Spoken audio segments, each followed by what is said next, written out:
तो computer GK के 200 one-liner points के इस वीडियो में एक बार फिर से स्वागत है आपका, और स्वागत है आपका हमारे YouTube channel study indication GK में। ये वीडियो चल रहा है कंप्यूटर जीके की 200 मोस्ट इम्पोर्टेंट पॉइंट्स का। तो वीडियो को लास्ट तक देखिएगा, पसंद आएगा तो वीडियो को लाइक ज़रूर कीजिएगा। और वीडियो का फर्स्ट पार्ट अगर आपने अभी तक नहीं देखा है, यानी 1 से लेकर 50 पॉइंट्स तक, तो लिंक डिस्क्रिप्शन बॉक्स में है, वहाँ से देखिएगा वीडियो को। और इस वीडियो को अपना प्यार और आशीर्वाद जरूर दीजिएगा। आइए वीडियो को स्टार्ट करते हैं। 91वां पॉइंट हमारा है सी बेसिक कोबाल और जावा जिस भाषा के उदाहरण है उसे क्या कहते हैं? सी बेसिक कोबाल और जावा जिस भाषा के उदाहरण है उसे हाई लेवल लैंग्वेज कहते हैं। क्या कहते हैं? High level language. अगला पॉइंट है ASCII का पूर्ण रूप क्या होता है? ASCII का पूर्ण रूप American standard code of information interchange होता है। American standard code for information interchange होता है। तो अगला पॉइंट है कंप्यूटर का पितामह किसे कहा जाता है? चार्ल्स बेबेज को कहा जाता है। विश्वव्याप्त है ये। अगला पॉइंट है सर्वप्रथम आधुनिक कंप्यूटर की खोज कब हुई? आधुनिक कंप्यूटर की खोज 1946 ईस्वी में सर्वप्रथम आधुनिक कंप्यूटर की खोज हुई। उसके बाद अगला पॉइंट है कंप्यूटर के संचालन में प्रयुक्त प्रोग्राम, नियम तथा कंप्यूटर क्रियाओं से संबंधित अन्य लिखित सामग्री को क्या कहा जाता है? सॉफ्टवेयर कहा जाता है। कंप्यूटर संचालन में प्रयुक्त प्रोग्राम, नियम तथा कंप्यूटर क्रियाओं से संबंधित अन्य लिखित सामग्री को सॉफ्टवेयर कहा जाता है। अगला पॉइंट कंप्यूटर के मस्तिष्क के रूप में कंप्यूटर के मस्तिष्क को किसे कहा जाता है? तो CPU को कहा जाता है कंप्यूटर का मस्तिष्क। अगला पॉइंट है इंटीग्रेटेड सर्किट चिप का विकास किसने किया? इंटीग्रेटेड सर्किट चिप का जो विकास है वो किसने किया? तो JS किल्बी ने इंटीग्रेटेड सर्किट चिप का विकास किया। तो अगला पॉइंट है इंटीग्रेटेड सर्किट चिप पर किसकी परत होती है? यानी IC चिप पर किसकी परत होती है? तो सिलिकॉन की परत होती है इंटीग्रेटेड सर्किट चिप पर। अगला पॉइंट है यानी 59वां पॉइंट हमारा चुंबकीय डिस्क पर किस पदार्थ की परत होती है? चुंबकीय डिस्क पर किस पदार्थ की परत होती है? आयरन ऑक्साइड की परत होती है चुंबकीय डिस्क पर।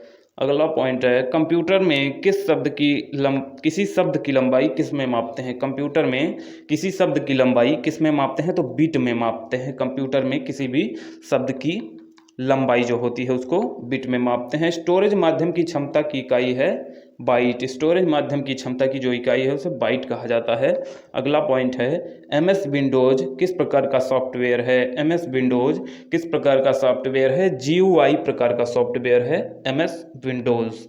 अगला पॉइंट आता है वह डिवाइस कौन सी है जो 2 या 2 से अधिक नेटवर्कों को जोड़ता है? तो गेटवे उसे कहा जाता है। गेटवे वह डिवाइस है जो 2 या 2 से अधिक नेटवर्कों को जोड़ता है। अगला पॉइंट है कंप्यूटर विशिष्टतः किसके साथ कार्य करके आंकड़ों की सूचना में प्रोसेसिंग करते हैं? कंप्यूटर विशिष्टतः किसके साथ कार्य करके आंकड़ों की सूचना में प्रोसेसिंग करते हैं? तो इसका सही जवाब हो जाएगा नंबर्स। कंप्यूटर नंबर्स के साथ कार्य करके आंकड़ों की सूचना में प्रोसेसिंग करते हैं। अगला पॉइंट है निर्माण प्रक्रिया में किस मेमोरी चिप को प्रोग्राम किया जाता है? निर्माण प्रक्रिया में किस मेमोरी चिप को प्रोग्राम किया जाता है? तो रोम को प्रोग्राम किया जाता है निर्माण प्रक्रिया में। अगला पॉइंट आता है बाइट एक बाइट का कलेक्शन है। एक बाइट का कलेक्शन है यानी एक बाइट में क्या होता है? तो एक बाइट में 8 बिट्स होते हैं। एक बाइट में जो है वो 8 बिट्स होते हैं। अगला पॉइंट है CD-ROM किसका उदाहरण है? CD-ROM किसका उदाहरण है? तो इनपुट डिवाइस का उदाहरण है CD-ROM। अगला पॉइंट है कंपाइलर। तो कंपाइलर क्या है? स्रोत प्रोग्राम का ऑब्जेक्ट कोड अनुवादक है कंपाइलर। स्रोत प्रोग्राम का ऑब्जेक्टिव अनुवादक कंपाइलर। यानी पूछा जाएगा परीक्षा में कंपाइलर क्या है? तो स्रोत प्रोग्राम का ऑब्जेक्ट कोड में अनुवादक है। ये आपको टिक करना है। इसके बाद अगला पॉइंट आता है वोलेटिलिटी किसकी प्रॉपर्टी है? वोलेटिलिटी किसकी प्रॉपर्टी है? तो रैम की प्रॉपर्टी है वोलेटिलिटी। अगला पॉइंट है जावा का उदाहरण है। जावा का उदाहरण है उच्च स्तरीय भाषा। जावा का उदाहरण मतलब नहीं, जावा उदाहरण है। जावा किसका उदाहरण है? उच्च स्तरीय भाषा यानी लैंग्वेज का। तो जावा क्या है? एक उच्च स्तरीय भाषा है। अगला पॉइंट है वह हार्डवेयर डिवाइस जिसे आमतौर पर कंप्यूटर का मस्तिष्क कहा जाता है CPU है। आमतौर पर कह लीजिए चाहे खास तौर पर कह लीजिए, कंप्यूटर की जो मस्तिष्क होती है वो सीपीयू होती है। अगला पॉइंट आता है 72वां पॉइंट और सबसे खूबसूरत पॉइंट, जब कंप्यूटर दिए गए अनुदेशों पर कार्य करता है तो उसे क्या कहा जाता है? जब कंप्यूटर दिए गए अनुदेशों पर कार्य करता है तो उसको प्रोसेसिंग कहा जाता है। क्या कहा जाता है? प्रोसेसिंग कहा जाता है। जब कंप्यूटर दिए गए अनुदेशों पर कार्य करता है तो उसे प्रोसेसिंग कहा जाता है।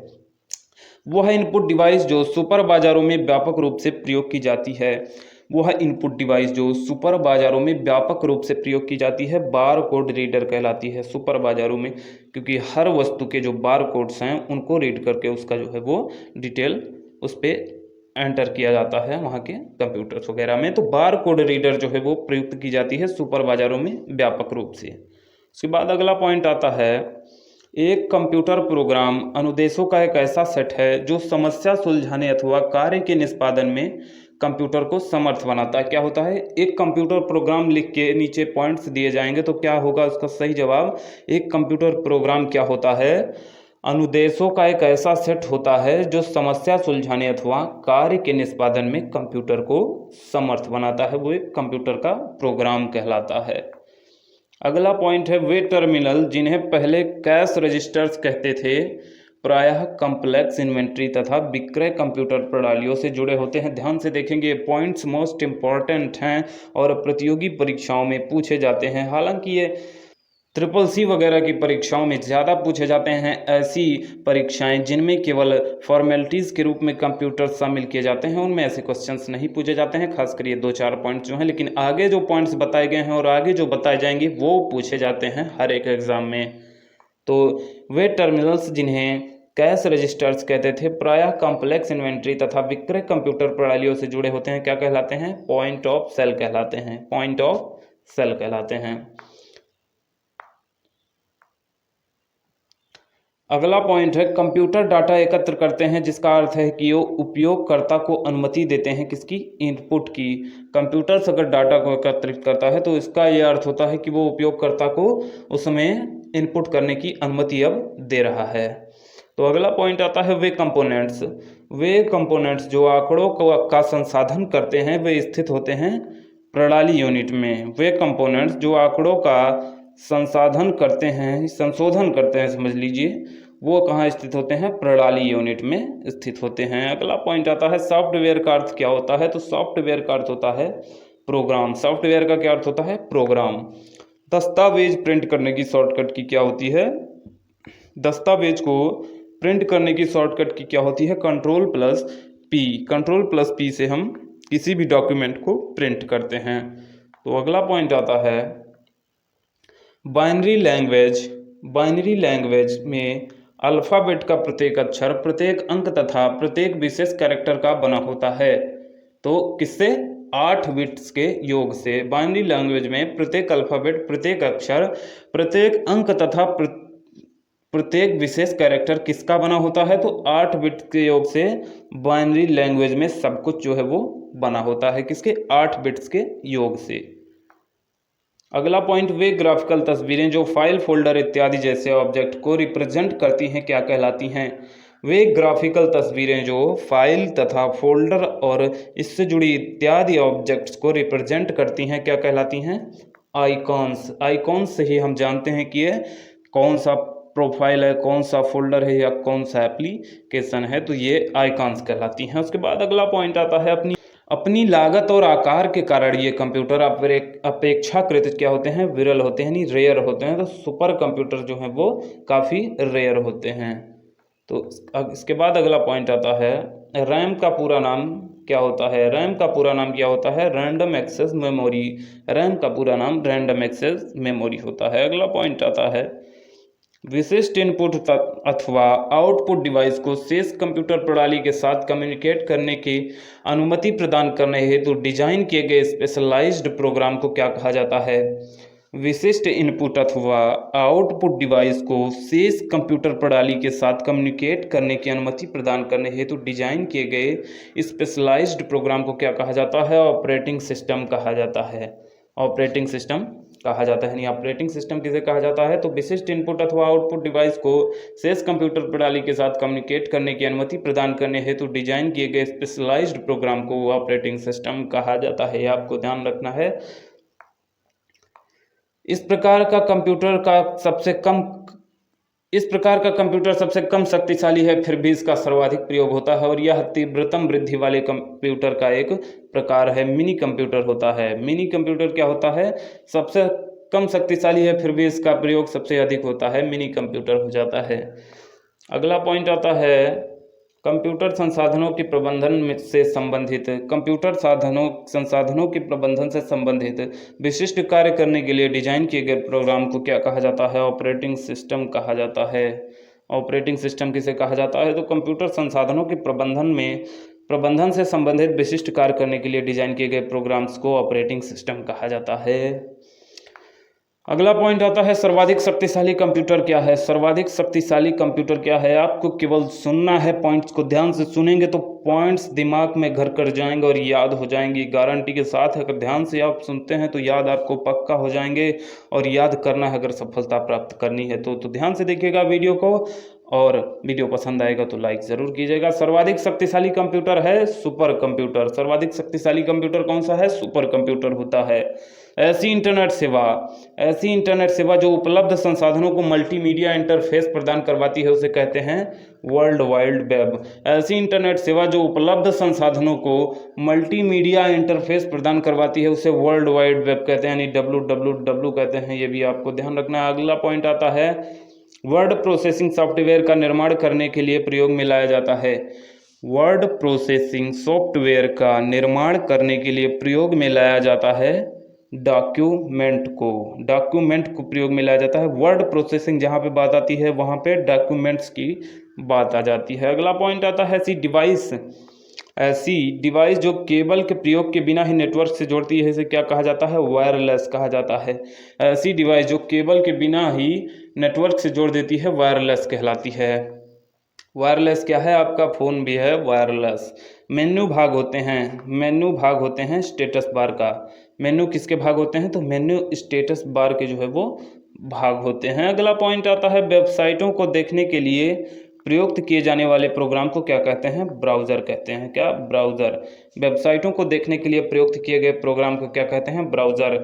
यानी ब्राउज़र से ही आप किसी भी वेबसाइट पर जा सकते हैं। इससे आप अंदाज़ा लगा सकते हैं कि वेबसाइटों को देखने के लिए प्रयुक्त किए गए प्रोग्राम को ब्राउज़र कहते हैं। अगला पॉइंट आता है एक ही समय में विभिन्न प्रकार के कितने डॉक्यूमेंट को आप खुला रख सकते हैं? मोस्ट इंपॉर्टेंट पॉइंट्स है, हमेशा याद रखने वाला पॉइंट्स है। एक ही समय में विभिन्न प्रकार के कितने डॉक्यूमेंट्स को आप खुला रख सकते हैं? इतने अधिक जितने की आपकी कंप्यूटर मेमोरी होल्ड कर सकती है। आप इतने जो है एप्लीकेशंस वगैरह आप खोल सकते हैं, डॉक्यूमेंट्स को आप खुला रख सकते हैं कि जितनी आपकी कंप्यूटर मेमोरी होल्ड कर सकती है, जितनी आपकी मेमोरी की क्षमता होती है। अगला पॉइंट आता है GUI का पूर्ण रूप क्या होता है? GUI का पूर्ण रूप मोस्ट इंपॉर्टेंट क्वेश्चंस काफ़ी परीक्षाओं में पूछा जा सका है, हजारों बार पूछा जा चुका है। ग्राफिकल यूजर इंटरफेस GUI का जो है पूर्ण रूप होता है ग्राफिकल यूजर इंटरफेस। अगला पॉइंट आता है वेब पेज में वह कौन सा शब्द है जिसे क्लिक किया जाए तो दूसरा डॉक्यूमेंट खुलता है? वेब पेज में वह कौन सा शब्द है जिसे क्लिक किया जाए तो दूसरा डॉक्यूमेंट खुलता है? हाइपरलिंक कहलाता है। हाइपरलिंक। वेब पेजेस वेबसाइट वगैरह में हाइपरलिंक्स की जो है भरमार होती है, एक बात ये समझ लीजिए। उसमें दिए रहते हैं, जैसे यहाँ पे क्लिक कीजिए तो आपको बटन टाइप का बना रहता है, वहाँ पे आप क्लिक कीजिएगा तो दूसरे पेज पर आपको पहुँचा देता है, तो ये हाइपरलिंक कार्य करता है ये। अगला पॉइंट आता है CPU में होता है। CPU में क्या होता है? एक कंट्रोल यूनिट और एक अर्थमेटिक लॉजिक यूनिट ALU।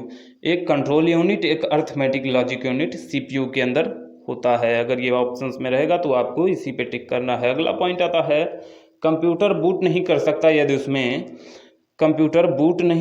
यदि उसमें ऑपरेटिंग प्रणाली नहीं होगी। तो ऑपरेटिंग प्रणाली नहीं होगी तो कंप्यूटर जो है वो बूट नहीं कर पाएगा। अगला पॉइंट आता है रीड ओनली मेमोरी यानी रैम की कौन सी विशेषता उसे उपयोगी बनाती है? रोम की कौन सी विशेषता उसे उपयोगी बनाती है?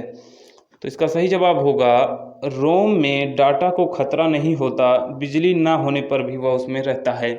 रीड ओनली मेमोरी में डाटा का जो है वो खतरा नहीं होता, बिजली ना होने पर भी वो उसमें रहती है, यानी जैसे कि आप उसको चिप समझ लीजिए।